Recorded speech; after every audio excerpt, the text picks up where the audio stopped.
All right. And let me just say, because I'm about to talk about something that just went down the Lion something podcast, Lions Killer Buck podcast, and it was great. But I'm just gonna say my piece on the thing because it's a discussion, right?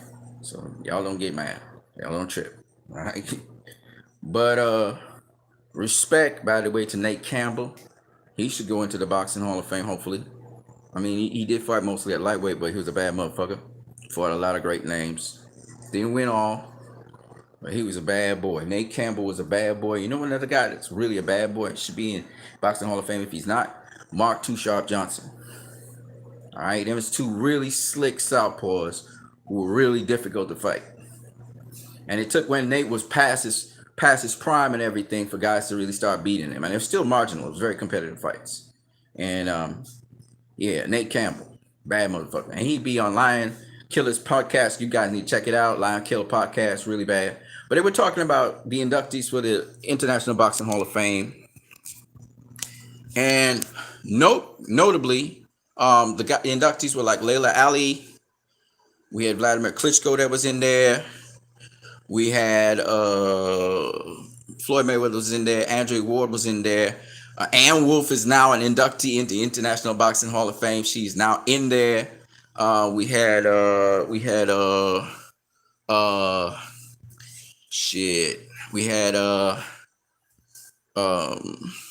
some other people posthumously were inducted into the Boxing Hall of Fame. I'm trying to remember, there was two other people. One is a lady that she got recognized, man. I don't even know her name. I don't know nothing about her. And I got to find out about her. Two women actually who were inducted into Boxing Hall of Fame. It looked like they finally got their license or something like that, but they're inducted into Boxing Hall of Fame. I never heard about them. And then we got some other people, outside of the sphere of boxing, and then we had some old school people, old timers who got inducted to the Boxing Hall of Fame. Noteworthily, in the men's category, at least modern men's category, we only had, was it 3 guys? Yeah, it was only 3 guys. It was Andre Ward, Vladimir Klitschko, and Floyd Mayweather. That's it. That's the only 3 people that were inducted in the Boxing Hall of Fame. It was kind of crazy for 2021. Of course, last year, 2020's people also showing up, I think, on the same event. So they'll have the 2 Boxing Hall of Fames together or something like that. Okay. So in the Lions Killer, Lions Den podcast, we had a lot of people having their opinions because, of course, Lights Out James Toney was not included in the podcast session. He wasn't included. Also wasn't included in the podcast session was also Miga Cotto wasn't in there. And then Timothy Bradley wasn't inducted either. That's crazy. I mean, the list was crazy. When you look at the list of people who are nominees for being inducted to the Boxing Hall of Fame, it was just a ridiculous list. Amazingly, Mildred Taylor was on that fucking list. I mean, it was just crazy. It was a crazy list. I remember the list of candidates. So in the Lions Killer podcast, they were just like amazed that James Toney or Miga Cotto didn't get inducted before Andre Ward. I think it was mainly Andre Ward and Vladimir Klitschko that we're looking at, the weakest links. But there was only 2 other guys, right? It was Floyd, Ward, Klitschko. And I wasn't really necessarily saying that Ward was a better fighter than James Toney, but I was making cases for Ward being on that list. Not ahead of James Toney, but I'm just making it rational because it's like, who do you pick, right? I don't know what their criteria was and how they narrowed it down, how they did their votes. But people are talking about foul play and they didn't think Ward deserved to be there ahead of James Toney. My thing is, first of all, James Toney retired from boxing quite a while now.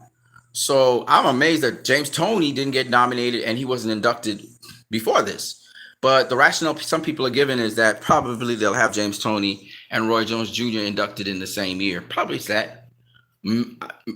Possibly. I don't really know their rationale for what they're doing. But I'm going to make a case for why I believe Andre Ward should have been inducted. I'm not going to say anything else, just the case of that.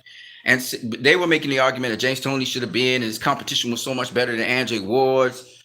and his career, and you know the way how he faced his competition. I think it's mainly based on competition they were talking, which is I mean, it's a super valid point, okay? But I decided to argue based on styles, and the other thing I wanted to argue was based on mindset. And I just feel like very strongly about this. So I'm going to give a case for Ward on here, and you guys can go to and fro with me back and forth if you want. But I'm going to give a case for Ward where I argue that mindset had a lot to do with why I think Ward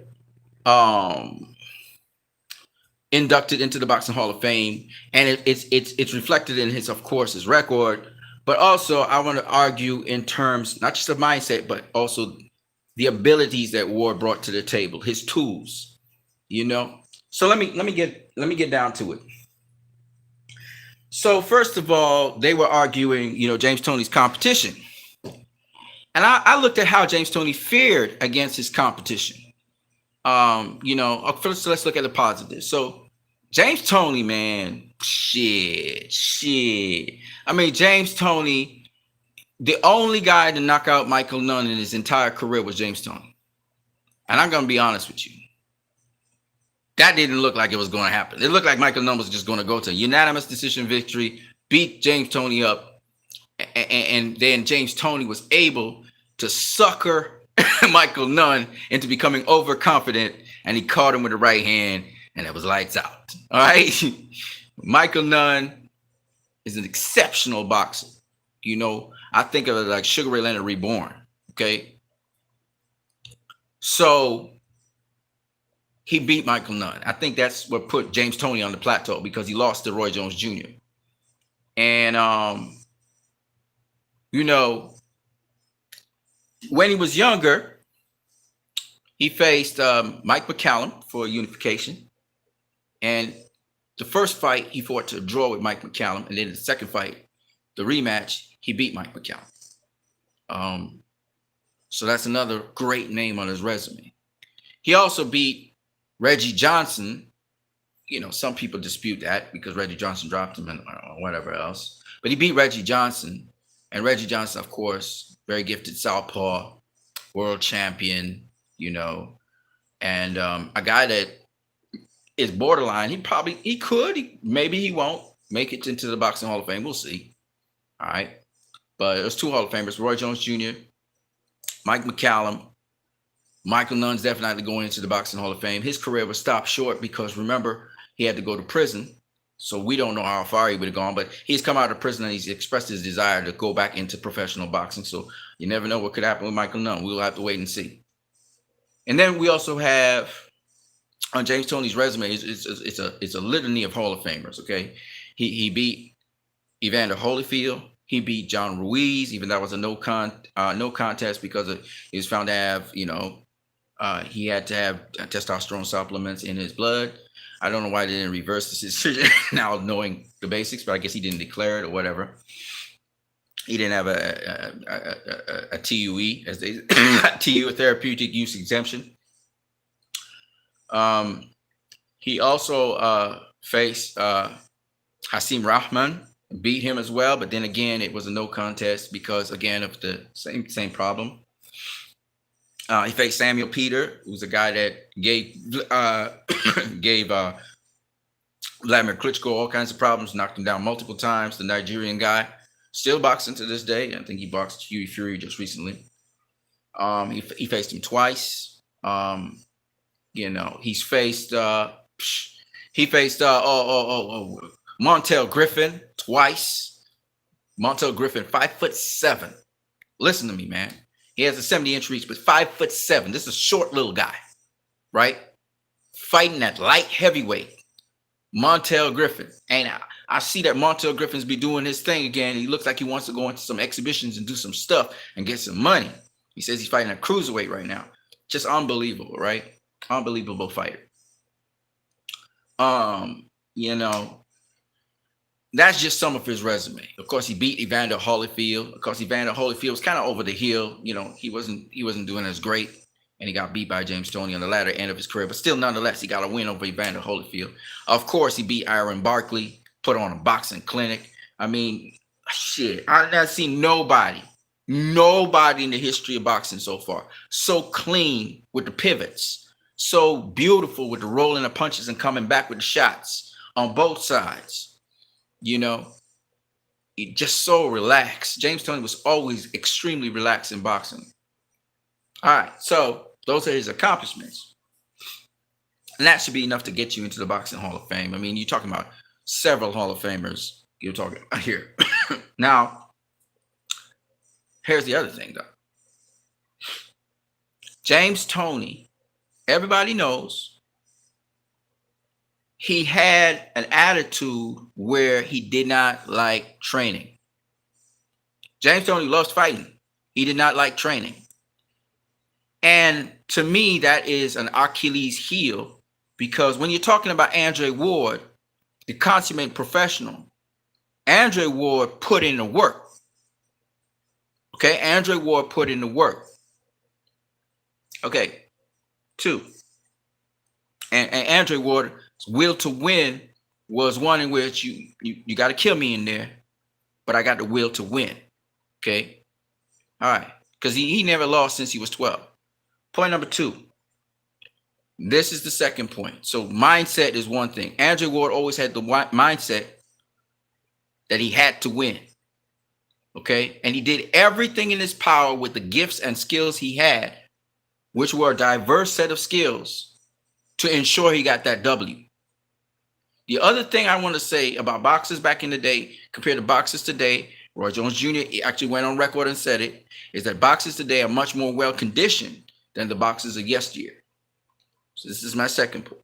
Now, having done that, due diligence, put in the work, whatever. The second point is this. Some of those fights I just mentioned, James Toney should have won. He should have beaten Montel Griffin. He should have beaten Mike McCallum at 35 years of age. That should not have never been a draw. Of course, people say, well, in the closing rounds, James Toney was going for the kill, and therefore the momentum should have gone to James Toney's way, but he got the draw. Nonetheless, the fight was so close with a 35-year-old man, that should never have happened. He was in his prime. He was like 22, 23 years old. Should never have happened. All right? Should have beat the old guy out of there. But the reason he couldn't do it, and I explained it to Nate Campbell, is that James Toney didn't move his feet. What do I mean by that? Because a lot of people say, what do you mean by didn't move his feet? I'll explain. So, I'm not saying he didn't move, because, of course, James Toney moves, okay?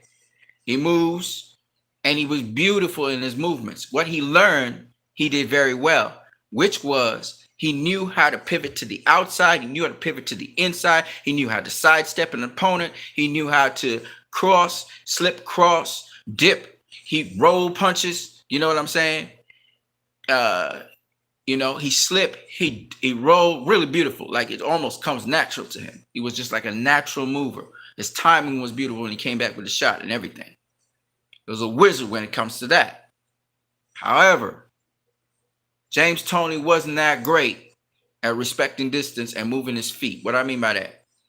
So let's take, for example, the Shakur Stevenson. Shakur Stevenson, if a guy is moving to him 2 steps forward, 2 quick little steps forward, Shakur Stevenson will make those quick 2 little steps backward, respecting distance. James Toney wasn't a guy that had feet that he moved a lot. He liked to stay in the pocket and pivot around you, but he did not like moving all around the ring coming to find you. Like Canelo. Like some people said so correctly, Canelo has a certain kind of flaw in which he doesn't like to move his feet a lot either. And that's why they compare Canelo to James Toney. So Canelo likes you to come to him. He don't like to have to go find you. But if he got to, he's going to do it. And he'll cut off the ring and he'll do what he has to do. But he don't like moving around a lot. But Canelo, unlike James Toney, knew how to do what is called precise footwork. And I've seen it with Shakur Stevenson. Shakur Stevenson was doing this very same thing, walking down his opponent with precise footwork in his most recent fight. What do I mean by that? So there are specific steps you use to ensure that your opponent, you're cutting down the distance on your opponent while feinting as if you're coming in on them. So throughout the fight, sometimes you're not making a step forward at all, but you're feinting as if you're doing so, and then you step. and you inch in a little bit more, and you're inching in on ground. So you're not looking to just walk a guy down and the guy's going to throw count punches and counter you. No, you're inching in on them, closing the distance on them. Anyway, but James Toney, right? Like I said, he didn't move his feet. Now, when I explained to him about Roy Jones Jr. catching him, the reason Roy Jones Jr. caught James Toney wasn't just the feint. Okay, if Roy made a move and James Toney actually stepped backwards, okay, just one step backwards, Roy would have never caught him with that leaping left hook.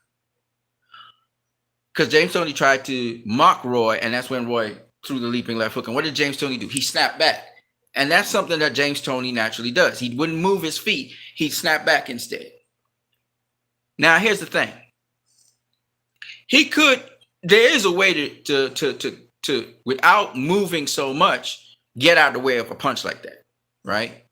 And the way to get out of the way of a punch like that is actually to pivot. So you pivot out the way, right? But because he didn't know that punch was coming and he didn't respect distance, Roy was able to hit him with a leaping left hook. Because when Roy feinted him, if he had stepped back, Roy would have known, okay, I can't do the leaping left hook on him because he's respecting distance. But because he didn't respect distance and he didn't move his feet, he got caught because he thought he could snap back and that would be enough to get out the way of the shot. It's not like he didn't see the leaping left hook coming. He thought he covered it. He thought he had covered the distance.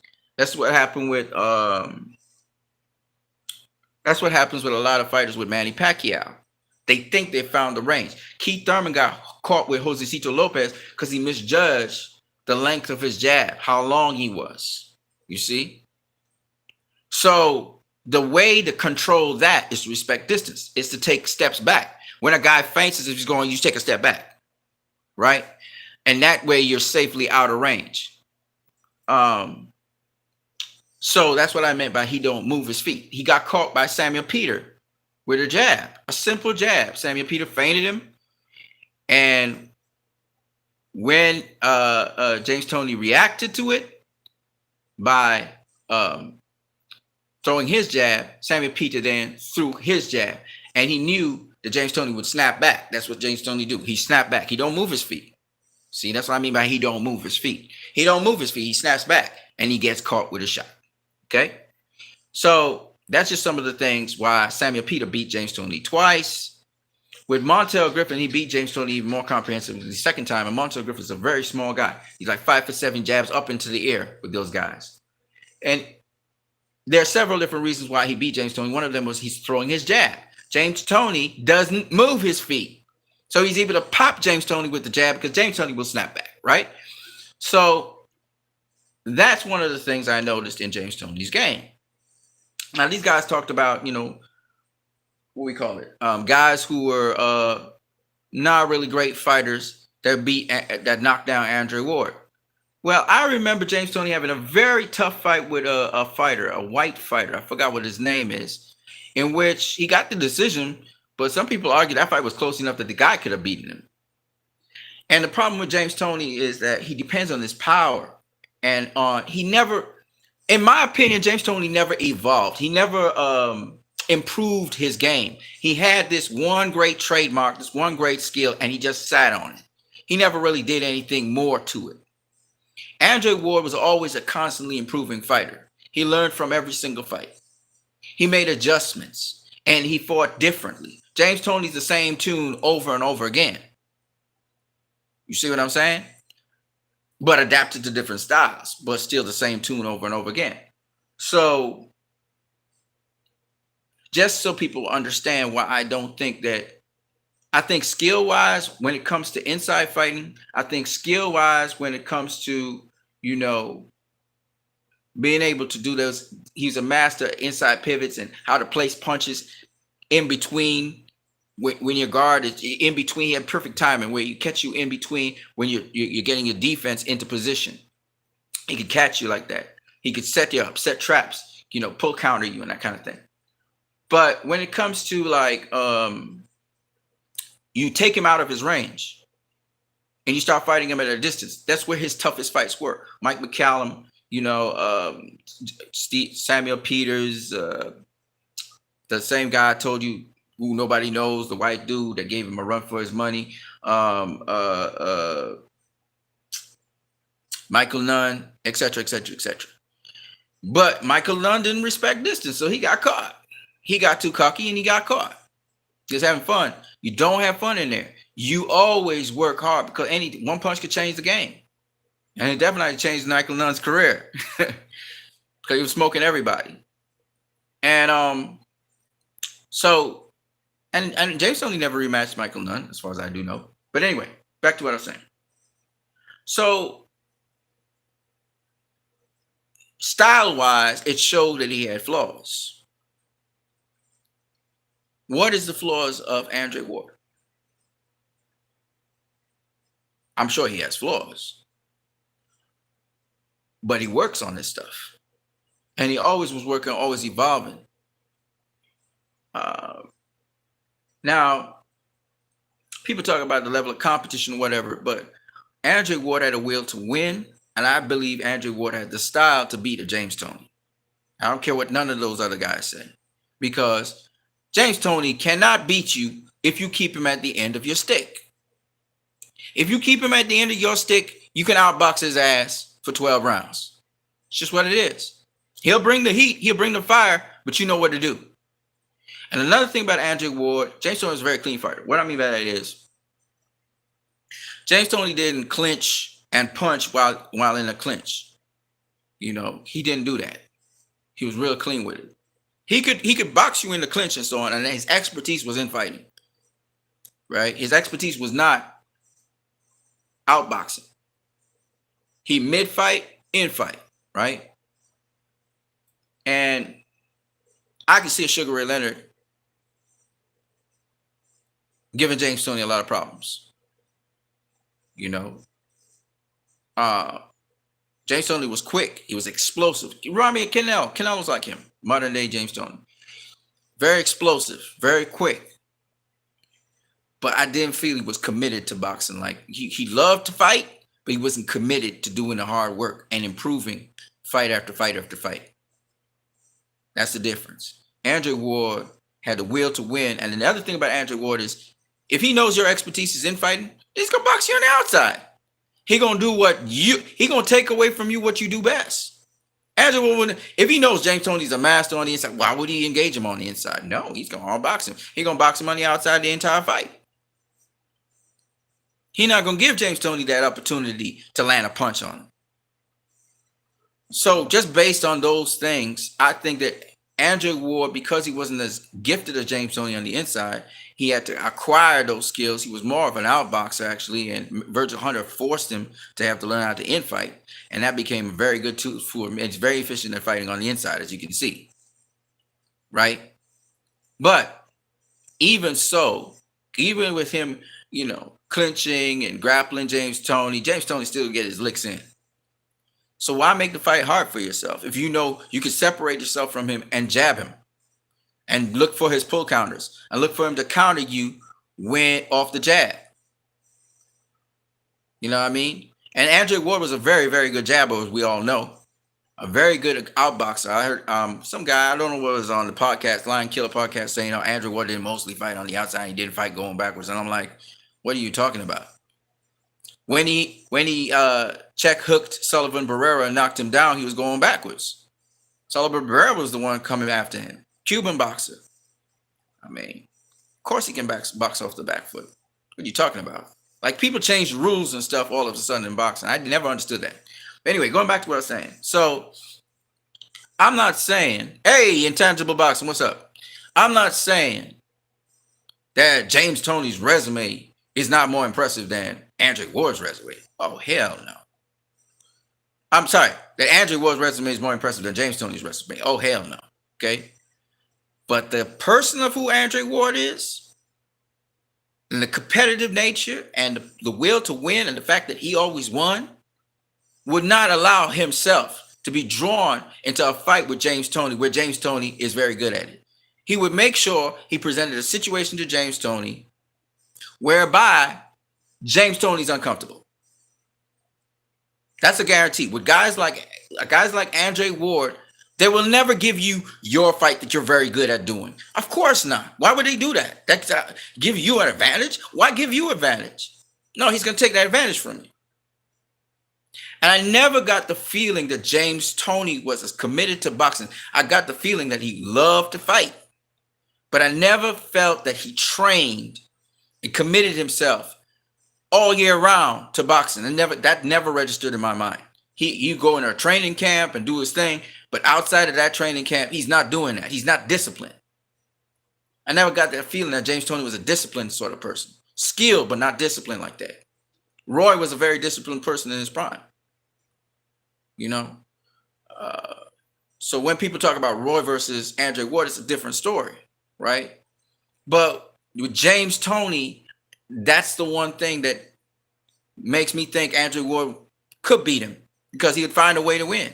And the way to win would be to keep him long, keep him off you, keep him range with the stick. Sometimes you're going to have to fight him on the inside, but for the most part, keep him long. You see? Because James Toney, he'll come get you, but he don't really want to come get you. That's not his thing. His thing is countering, sitting back and countering your ass, and then landing big shots on you.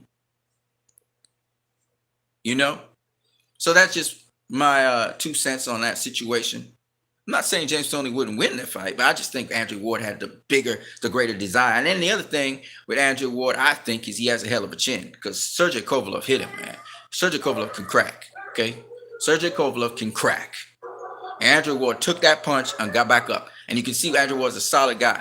The only other guy that got him early in his career and made him do the skanky leg was, I think, Darnell Boone. But Darnell Boone is that kind of dude. If you slip up 1 second, Darnell Boone gonna get you. He was a great journeyman gatekeeper. You know. So with respect to people saying that, you know, James Toney should have been in the cut, of course he should have been. But when you look at it, only 3 guys got in there.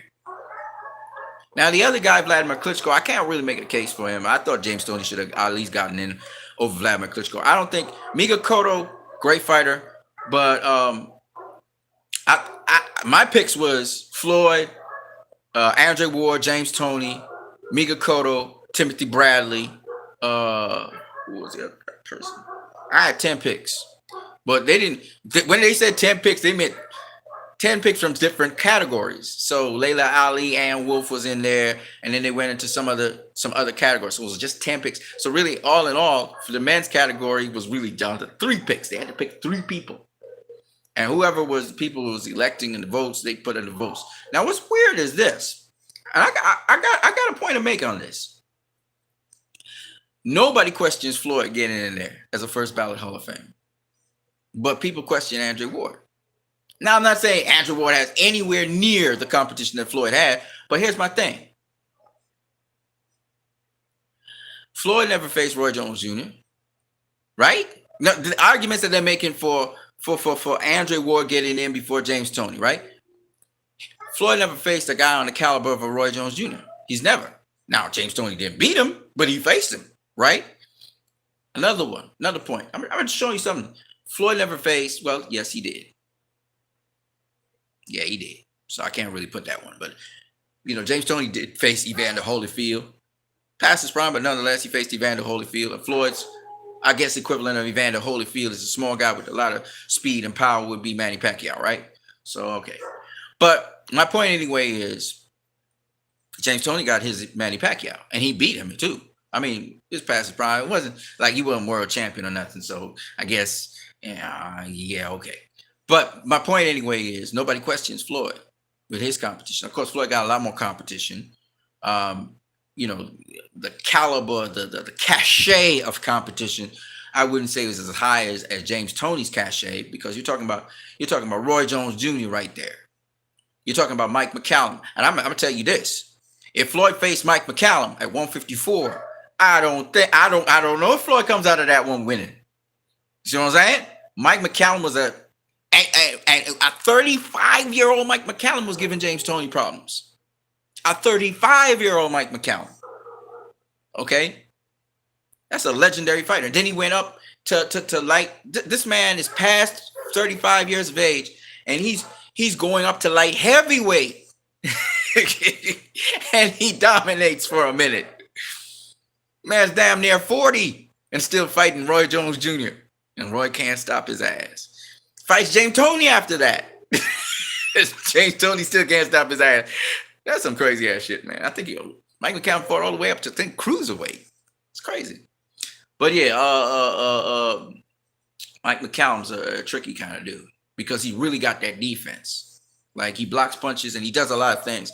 And that would have been a tricky situation for Floyd. I don't know if he would beat Mike. So I'm just saying, James Toney got Mike McCallum, who he drew with. It is a 35-year-old Mike McCallum. I'm pretty sure Mike McCallum in his prime would have been a different story with that young James Toney. Young James Toney probably got beat by him, okay?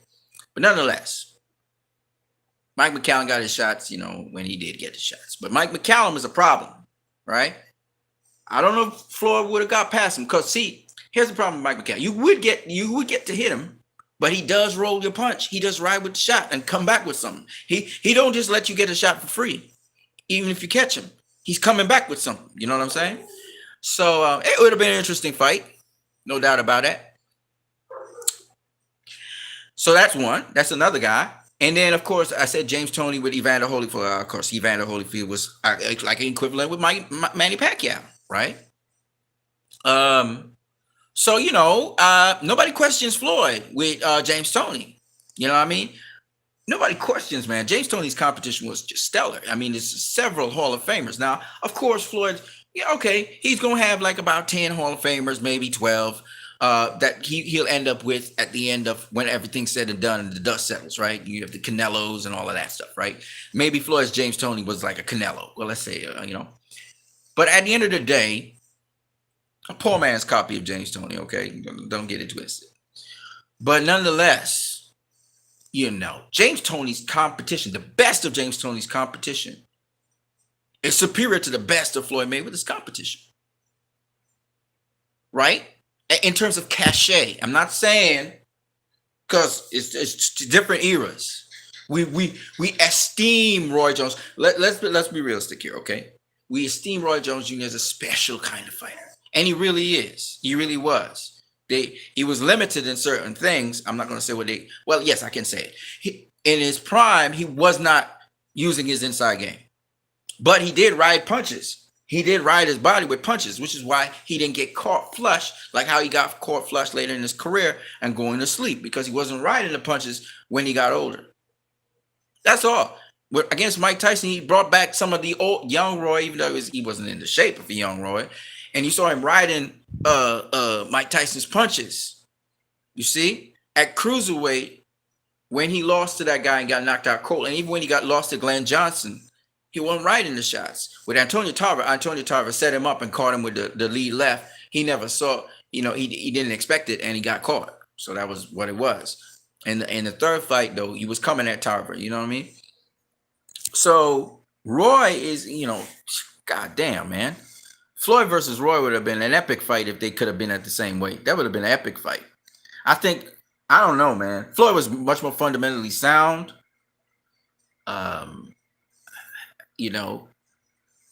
That's a tricky fight. That's a tricky fight. I'm not gonna lie. And the other thing is, Floyd would never be Floyd without Roy. I don't care what nobody says. Floyd copied a lot of things from Roy.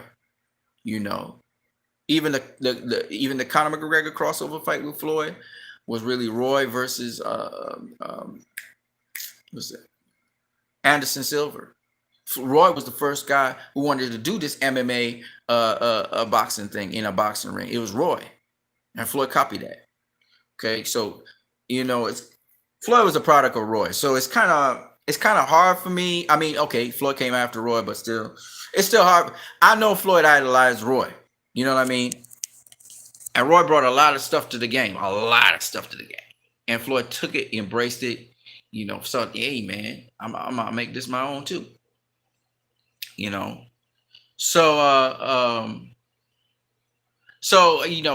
But Floyd doesn't have a Roy on his resume. He just doesn't. Even though Pacquiao is something like Roy, but Roy's a lot smarter than Pacquiao in some respects. And then Roy was a long range fighter. Pacquiao's not a long range fighter because he's shorter arms. He's a mid range fighter. So people say that Andre Ward is more of a he was more of a like an Olympic fighter like Lomachenko. Fuck no, he was no Lomachenko. Please don't say that. Okay, doesn't fight anything like Lomachenko. Inside fighter, outside fighter, mid-range fighter. You know, use the jab. What next? Y'all gonna say Floyd was an Olympic fighter too? Come on, man. It's something called smart boxing, and I think a lot of people. This is my personal opinion here. Okay, this is not based on fact. But my personal opinion is that a lot of people feel that because the guy's not knocking out people left, right, and center, because he's doing subtle things that people don't pick up. They're not spectacular and flashy like how James Toney would just come back with the right hand and knock a guy out, you know, who's a tomato can sometimes, but it makes him look good. It's called an exhibition fight or feature fight, stay busy fight to drum up excitement. Because one of the things about boxing I realized that it's not so much present day, but see, people today not gonna let that they're not gonna let it get away with is the theatrics of boxing. Guys would scowl and look at each other and really not like him, but they putting on a show. It's a show. It was actually before WWE, there was this. And Muhammad Ali was a king of that too. It was for the promotion, it was a show. And you know, when I see Thomas Hearns looking at Sugar Ray Leonard, you know, or Marvin Hagler, and they come out in the first round, they come in like, you know, the theatrics. Or to hype up a guy, you know, take for instance, Mugabe versus Thomas Hearns. Mugabe was knocking out tomato cans, but people never really realized it was tomato cans because it was looking at how he was just knocking out guys left, right, and center. But who were these guys? What were their records? You know, he wasn't a world champion when he faced Marvin Hagler, but he was this beast called the Beast Mugabe, and he behaved like a beast because matchmakers made the matchups that made Mugabe look like a beast. But who did he beat? No, seriously, who did he beat? You know, and he went and he had a hell of a fight with Marvin Hagler. I'm just saying, guys, go look back at it. I remember the days I used to watch it on TV, and I was carried away too. I was like, oh my God, he's fighting the beast of Mugabe. He's from Africa. Oh my God. And he looked like a beast. And that's what's missing from boxing today. You know, Edgar Berlanga. Edgar Berlanga is knocking out everybody in the first round. And while he is facing some legitimate opposition to some degree, they're of a certain level of opposition. He's not stepping up to the plate and facing the real 168 pounders. But they're working him up. And they're working him at a level where he can get his KOs. They look for styles and stuff, and they test him, and they're testing him, and they're testing him. Now, his power is real, but he's being matched properly.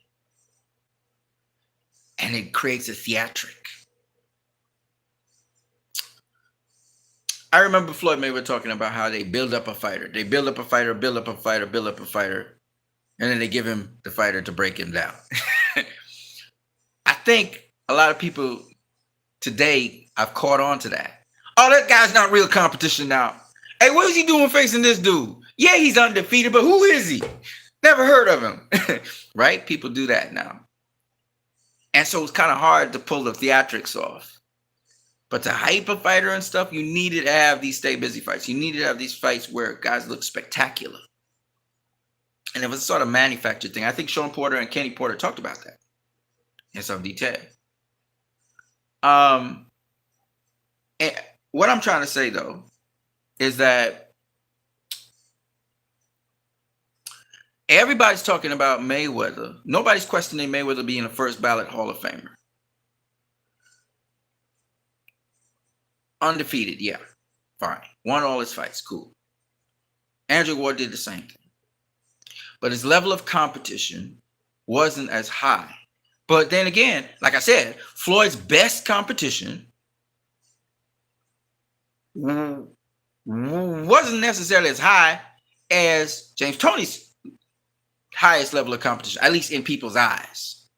Of course, we know what boxing sport evolves and goes over time. And even Roy Jones Jr. talked about the conditioning of athletes, and it's a completely different ballgame. Trust me. It's like when you see a guy that's the truth, he's really the truth. You know what I mean? I'm not talking about Errol Spence necessarily, but what I want to say is that Roy Jones Jr.'s cachet is so much higher than anybody else's cachet that Floyd faced, even Manny Pacquiao. And Manny Pacquiao's cachet is ridiculous. But what I'm talking about is like, okay, what I'm talking about is like Roy in his prime cachet. It's so high that it's surprising that they don't say, well, why didn't James Toney get in ahead of Floyd? And then here's the other question, just for argument's sake. Why isn't James Toney in the Boxing Hall of Fame already? Didn't James Toney retire from boxing somewhere around 2014, 6 years ago? He should be in the Boxing Hall of Fame already. So somebody came up with a compromise saying maybe they want to put James Toney in the same year that Roy Jones Jr. goes into the Boxing Hall of Fame. Okay, that makes sense. Roy's been out of the game of boxing now since 2018. So James Toney only got 2021. So 2022, he should be in the Boxing Hall of Fame next. Right? And then the other guy that everybody's talking about that should have been in the Boxing Hall of Fame and should be a first ballot Hall of Fame is Miguel Cotto. If anybody had to go in the Boxing Hall of Fame first, it would be James Toney. I have him over Miguel Cotto. Even though Miguel Cotto has a hell of a resume as well. He has a hell of a resume, you know. And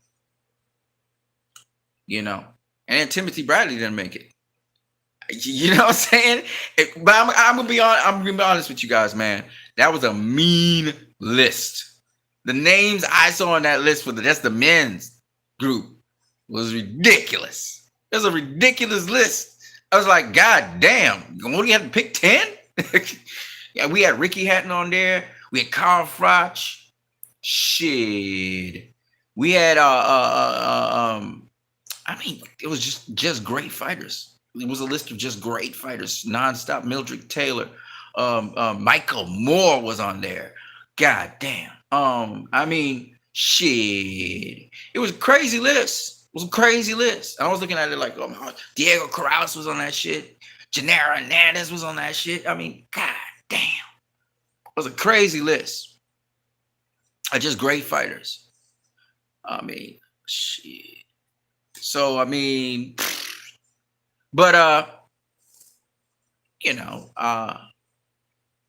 should James Toney have been there instead of Vladimir Klitschko? I think so. I know people would say, but Vladimir Klitschko had this long ass championship wins as a heavyweight and stuff. Yeah. You could make a case for any one of these guys being on the Boxing Hall of Fame. You know what I'm saying? They were that great. They eras were shaped around them. Okay, you know what I mean? All right. Now James Toney was never pound for pound number one in the world. Now they were saying that Michael Nunn was pound for pound number one in the world when James Toney beat him, but no, that was Roy Jones Jr. And like you not while Roy was around. Sorry, my friends, no. So Michael Nunn was on the pound for pound list, yeah, but that's the other thing. Andre Ward was pound for pound number one in the world. Mayweather was pound for pound number one in the world. Roy Jones Jr. was pound for pound number one in the world. You know what I mean? Bernard Hopkins was pound for pound number one in the world. Oscar De La Hoya was pound for pound number one in the world. Felix Trinidad was pound for pound number one in the world. Shane Mosley was pound for pound number one in the world. I'm just saying. So, that's why sometimes those guys get in the Boxing Hall of Fame. People say, well, Oscar De La Hoya, he wasn't really a great fighter because he lost most of his great fights. Well, you're a 6 division world champion. I don't know what to say about that. 6 divisions, man. Come on now. You beat Julio Cesar Chavez, Hector Camacho. Arguably you beat Felix Trinidad. Yeah, everybody else had a tough time with Felix Trinidad. He probably the first person to beat him. You know what I mean? He had fights with Shane Mosley, all right, but he beat Fernando Vargas. The list goes on and on and on of the world champions that Oscar beat. from super featherweight all the way up to middleweight. I mean, come on now. Okay, yeah, he didn't really beat the middleweight champion of the world. Okay, but I mean, So my point anyway is, do I think James Toney deserved to be in the Boxing Hall of Fame this 2021? Hell yeah. But they only put in 3 names, and I guess they wanted to go with more current guys this year, more guys that people might remember right now, because those guys weren't fighting very recently. But I do hope that they put James Toney in there, because shit, come on, man. Like, really, like I mean, I was arguing for Andrew Ward being on the list, no doubt about it. But I mean, come on now, Klitschko over James Toney, like, really? I mean, yeah, okay, I could see it, but still, you know what I mean? Like, I mean, he's one of the best defensive fighters of all time. We all know this. You know what I mean? Yeah, it is what it is, I guess. And Montel Griffin was a great fighter too. I mean, he didn't accomplish as much as James Toney. James Toney accomplished a hell of a lot. We're talking about a guy coming up from 160 all the way up to heavyweight. Should have been heavyweight world champion multiple times. If they had what they have now, where they can give you a therapeutic use exemption, as USADA did to Lamont Peterson, he would be world champion right now. It is what it is, though. It is what it is. But yeah, James Toney, yeah, he didn't make the cut. I can see a lot of people. I can see a lot of people making, throwing up in arms for that. I can see a lot of people throwing up in arms for Cotto, right? But they had to pick 3, and it was 2 black guys, and they probably say, dude, we got to mix these colors, man. Find a white dude. Balance. I don't know what they were doing. It's boxing politics. I don't know. But I believe that Andrew Ward deserved to be a first ballot Hall of Famer. And I feel like they paired him off with Floyd Mayweather. And I think that's the reason why if you think about it, when Oscar entered the Boxing Hall of Fame, Tito entered the same year. They coupled guys together. It's almost like they coupled the same year of people together. And Andrew Ward and Floyd were contemporaries. You know what I mean? Never fought each other, but So maybe that's the reason. Because, I mean, James Toney should have been inside of there a long time ago. James Toney stopped boxing when? I think it was 2014, isn't it? 2013, 2014. He stopped boxing. So that's more than enough time. He should be in the Boxing Hall of Fame already. Miguel Cotto finished about the same time as Floyd. I think 2015 or 2016. So he should have been inducted as well. But I think this year, like, I don't know what happened, man. Honestly, I don't know what happened. But shit, that's just like, man, like, wow. It's crazy. They need to do something about that. But people don't dispute Floyd being in the Boxing Hall of Fame as the first ballot Hall of Fame, but I'm just saying, James Toney fought some dudes, man. He fought some dudes. He did. I'm just saying. Putting it out there. I'm not saying he won all those fights, but he fought some dudes. And most people questioning Ward's resume. They're not questioning Klitschko's resume. I was like, you're questioning Ward's, but you're not questioning Klitschko's? Like, I don't understand that. See, because for me, look, they were making an argument, which is interesting. I want to talk about that point too. They were making an argument that Carl Froch would get knocked out by James Toney. Because Carl Froch probably is going to go into the Boxing Hall of Fame. And so will probably Sergey Kovalev. Maybe. Because he beat Bernard Hopkins, was a Hall of Fame. And probably Jermaine Taylor and Chad Dawson might even go. I doubt Chad Dawson. Chad Dawson's not doing too well. He did beat Bernard Hopkins, but I don't know if he'll make it just based on that. Yeah, he beat everybody. He was beating Jean Pascal. The biggest mistake he made that wrecked his career was going down in weight to face Andre Ward. I don't know why he did that. Same thing with Donnie Lalonde. He went down in weight to face Sugar Ray Leonard. That's not necessarily the smartest thing in the world to do. And he went all the way down to 168, unlike Donnie Lalonde. So anyway, actually no, he did the same thing. He went down in weight to Andrew Ward, just like how Donnie Lalonde went down to Sugar Ray Leonard. And Donnie Lalonde's career was never the same. But you know, I was gonna say that you know, Chad Dawson was a hell of a fighter too. Hell of a fighter. You know, Ward's facing pretty good names. He faced that European guy, the guy he won the WBC belt from. I forgot what his name is. Hell of a fighter. You know, he gained the title a couple of times. Was long reigning champion a couple of times. I mean, he had faced Joel Kalzaki. I forget what his name is. Begins with S, something like that. Ward faced him. Then he got long reigning champion Arthur Abraham. I don't know if he's going to Boxing Hall of Fame, but I do know Froch, that WBC dude, and Sergey Kovalev definitely going down in the Boxing Hall of Fame. I believe so. They'll be Hall of Famers. Yeah, but this Boxing Hall of Fame thing, man, it's very tight. It's very tight. And then Layla Ali and Aaron Wolf get into the Boxing Hall of Fame. That's crazy. That's crazy. I think Lucilia Riker, she was in there last year. She's in the 2020 Boxing Hall of Fame. This is 2021. So she's in there as well. It's an honor to see them in there, you know, as Hall of Famers.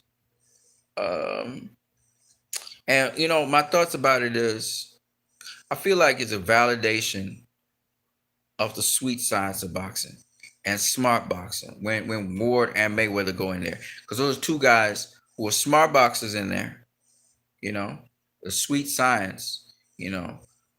And the two guys, to me, I can only speak for myself. They remind me that the spirit of Charlie Burley can be rewarded. Back in the day, nobody wanted to face Charlie Burley to give him a world title. You know, Charlie Burley's style, which is more like Andre Ward's style than Mayweather's, but he does look somewhat like Mayweather as well. One part of Murderer's Row, he never got the opportunity to win a championship. And then Andre Ward comes along. And you know, the thing about Andre Ward, another thing about Andre Ward, and even Floyd Mayweather, in their respective eras, once you said, oh, this guy gonna face Andre Ward, gonna face this dude, all of a sudden everybody says, oh shit, Andre Ward gonna beat him. Nobody even thinks twice about it. They're like, Andre Ward will beat him. You know, that's crazy. When you exist in an era where everybody feels you're going to win the fight. Like there's no, Andre Ward was that kind of dude. Mayweather was the same. Nobody ever wondered, you know, to the point where people criticize Mayweather saying, oh, he always picked fights that he could win. Like, what the fuck does that mean? You know, those guys, they really gave you the nuance of boxing. Like they really were well-schooled guys, and not just well-schooled, but they took it to another level. They took what they were taught and they added to it, and they always tried to improve daily. You know, whereas Roy was a fantastic boxer and athlete, he never really developed. He had all-around game, but he never developed it. It's only against Mike Tyson I saw that Roy could do some infighting pretty well. He wasn't bad at infighting, but he didn't really, in all of his fights, he never really did his infighting game. You never see Roy in the trenches infighting. He never developed that part of his game. You know, one thing about all these great fighters that we talk about is a lot of them were great at what they did, but you never really saw them evolve. The guys like like Bernard Hopkins. We saw an evolution of the guy. Yeah, he was rough and dirty, and his style was basically that, but he still evolved as a fighter. He had some nuance to him, you know. Mayweather completely evolved into something different and changed up his style. Andre Ward, we saw him evolve as well and have to adapt and do different things and change his game. And he's passing those tools on now to the younger Shakur Stevenson. He's passing it on. And there's a key point in this that I need to help people understand, because when you say somebody's mentally strong, a lot of people do not understand what that means. And I just want to break it down a little bit more for you guys. It's not just about being determined. Danny Garcia was very determined to beat Errol Spence. But determination and somebody yelling at you, you need to do this, or you need to, is not enough. Somebody who's mentally strong is not just looking for a way to win. They actually have a game plan. You cannot, in boxing, win, like the Rocky movie says, based on heart and determination. That's bullshit. You have to be able to execute a game plan.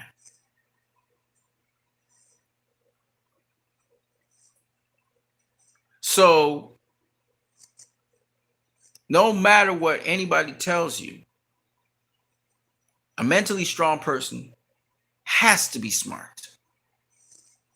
As Mike Tyson said, it's the smarter guy in there that wins the fight. So at that high level, it's whose game plan can be executed the best.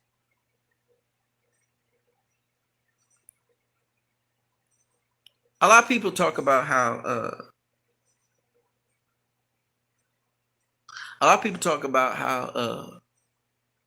it's about the will to win. Yes, but you can have the will to win, but you ain't got no plan.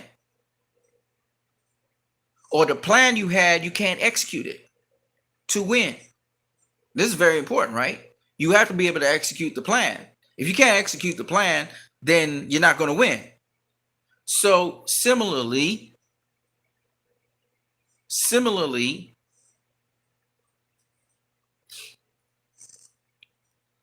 a strong-minded person is able to execute a plan given the different situations that are there.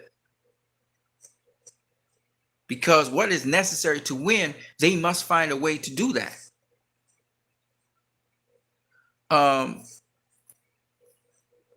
They always tell you, if you haven't planned to succeed, you're planning to fail. Why did these great boxers fail?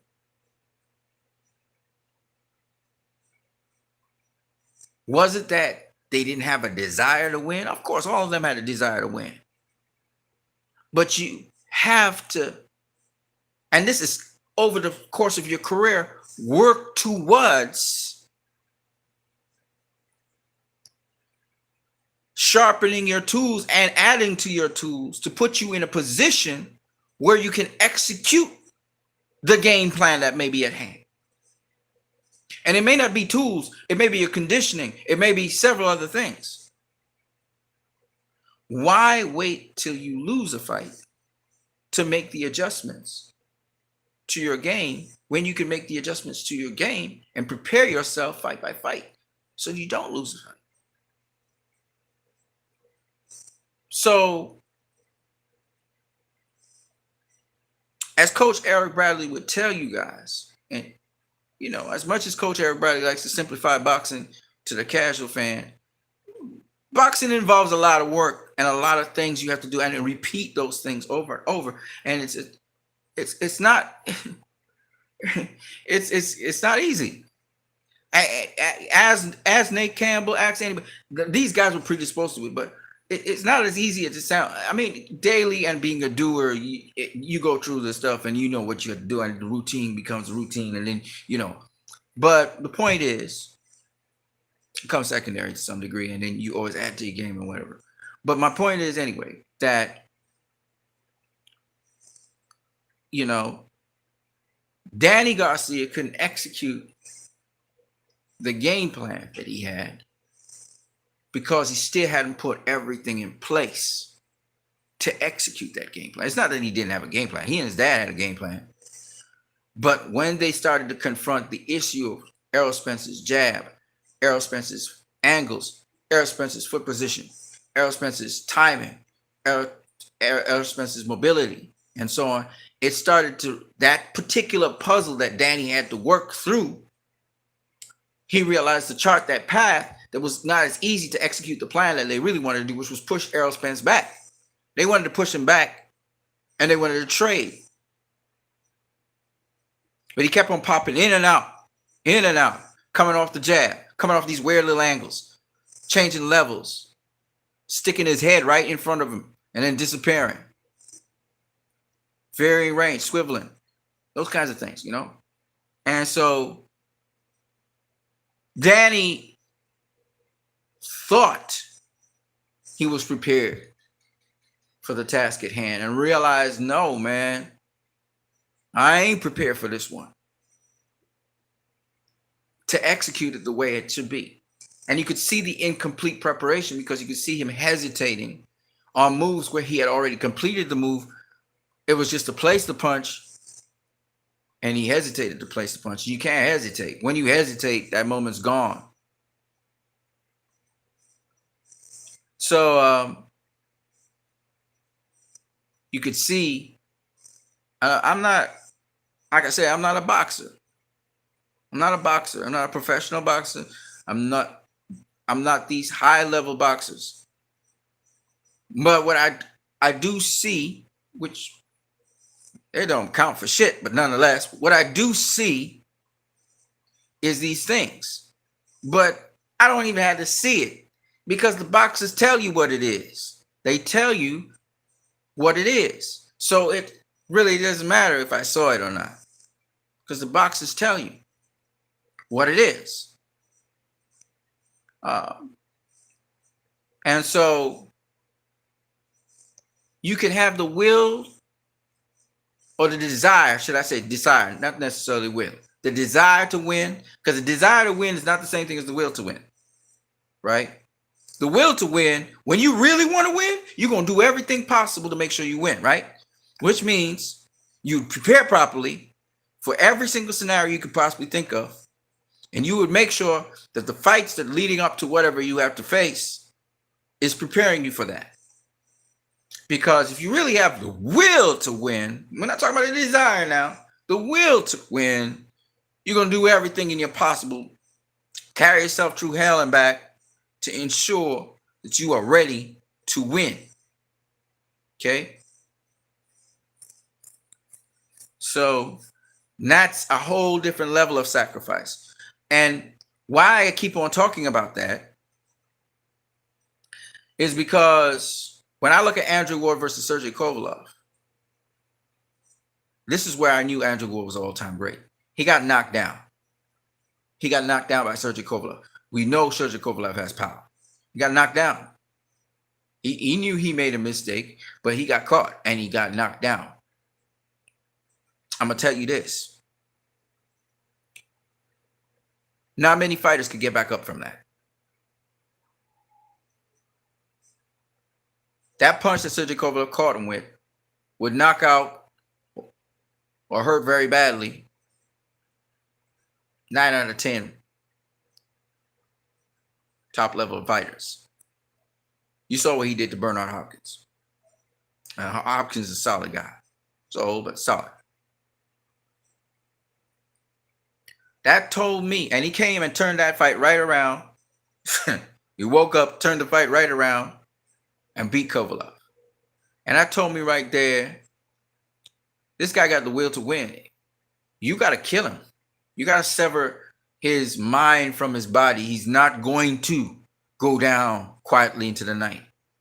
And he told me, he taught me, Andre Ward taught, you see, nobody really gives Andre Ward the praise. He was always in the light of Floyd Mayweather's shadow. So a lot of people feel that guys like Roy Jones Jr. and guys like James Toney and guys like Montel Griffin and guys like Michael Nunn and many other guys would beat him. But what they never see is the intangibles.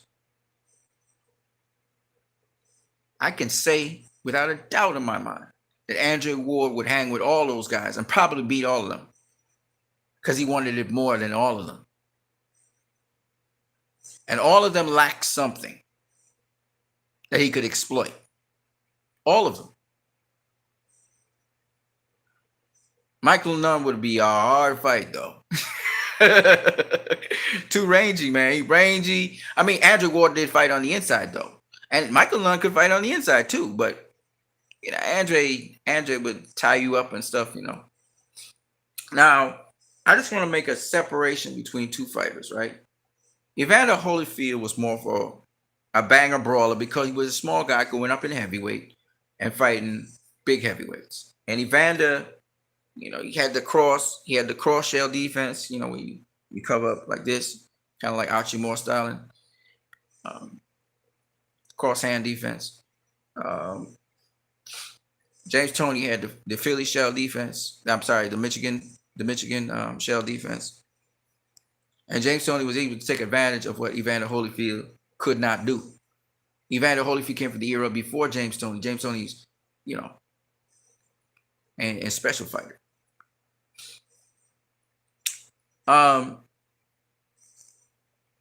But my point anyway is this, that Evander got caught with uppercuts. Uppercuts was Evander Holyfield's kryptonite. You want to take out Evander Holyfield, catch him with an uppercut. Miguel Cotto, same thing. Roy Jones Jr. didn't like fighting on the inside. That wasn't his thing. He kept range, kept distance. You know, smother you against the ropes. Roll punches, ride and roll punches against the ropes.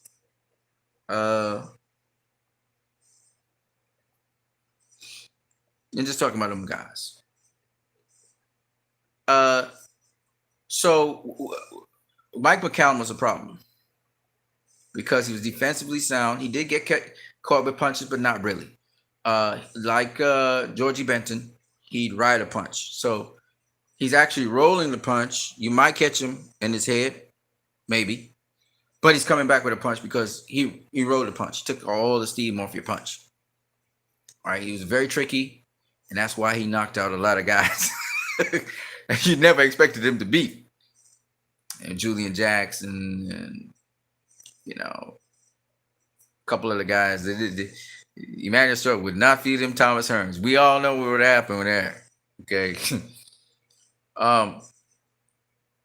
So that's why I said Mike McCallum was going to be a problem, because he was a kind of hard guy to hit. Flush. He had a good chin.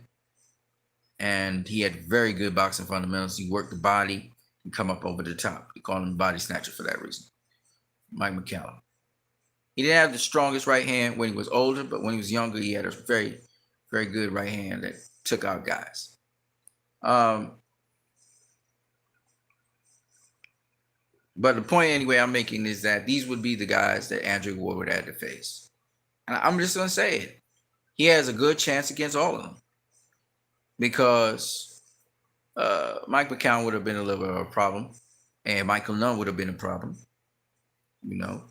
But if you have a deficiency where you're not allowing yourself to develop all around the board, whether it's inside fighting, whether it's mid-range fighting, whether it's outside fighting, you know, whether it's using your jab and the many different kinds of jabs and how you're going to use your jab, you know, whether it's stealing the right hand or throwing the right, you know, the various things. If you don't have a great variety of stuff, if you're just specialized in one or two ranges, Andre Ward, he only have to be decent at fighting in another range. and he's got the fight won. And he could fight. He could fight at mid range, and he could fight on the outside. He won the greatest in all of those things. But then the other thing is, he's not going to let you do what you want to do. Right? This is what these great fighters do. They don't let you do what you want to do. You know? So it's that kind of guy that Andre Ward is. And he's very respectful to the old-time greats because he never faced them. But I'm speaking on his behalf. I'm saying that dude was a winner. He knew how to win. He knew how to get that W. And ain't no way in hell he would just let these guys just do what they do normally with him. Oh, hell no, that would never happen. Because he's going to play to what he's going to find out, okay, what are the tools you got in your tool bag?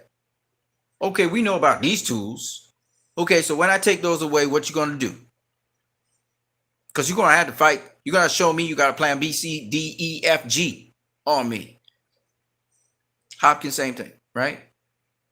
So, to a lesser extent, but nonetheless, smart fighter. So my thing anyway is that, you know, it's cool for people to say, well, this guy and this guy, because they were known for this, or they're known for that. Motherfucker, ain't no way in hell a guy like Floyd or a guy like Andre Ward is going to let these motherfuckers do what they normally do. They're not going to let you do that in that ring. Oh, he good for... Do you see, man? James Toney would knock him out, but come on, man. You know that never happening. Ain't nobody knocking out Andre Ward, first of all. Ain't nobody knocking out Floyd Mayweather. And they not going to let him do what they normally do.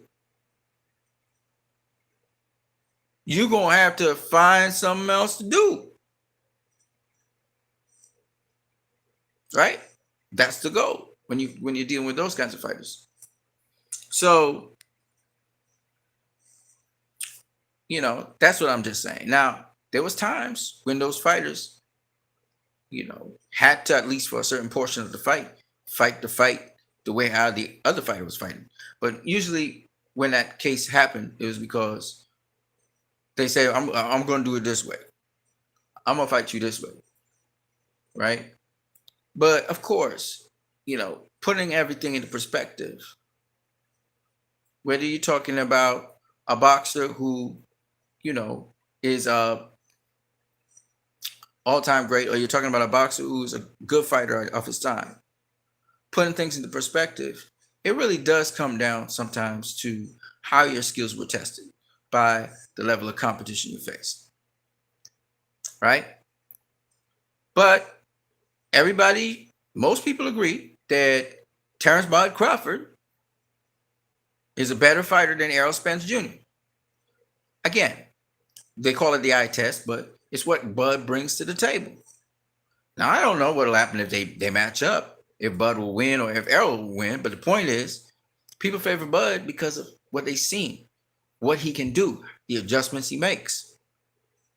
He mightn't win, but we know he hangs with Errol Spence for sure. And that's what makes the fight compelling.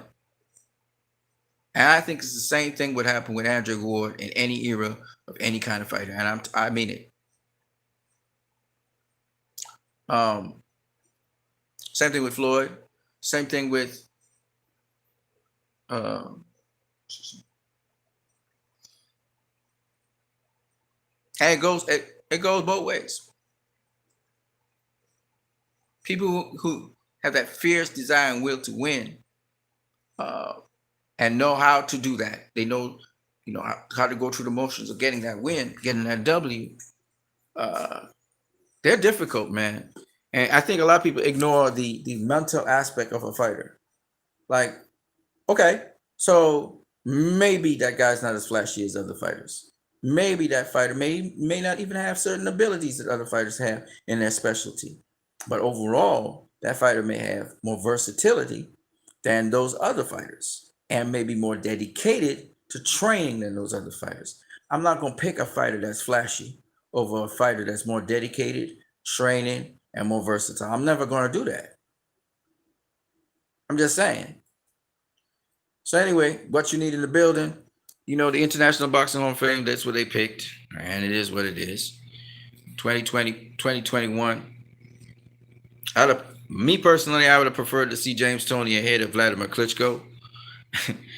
But then I understand why Vladimir Klitschko is in the equation. So kudos to Vladimir Klitschko, man. I'm making it into the Boxing Hall of Fame. No doubt about it, James Toney is going to be in there. If not next year, the year after. Roy Jones Jr. probably be in there the same year that James Toney's in there. But we'll see. Of course, when you think about it, Mayweather was pound for pound number one. Andre Ward was pound for pound number one. And Vladimir Klitschko, I think, was pound for pound number two once upon a time.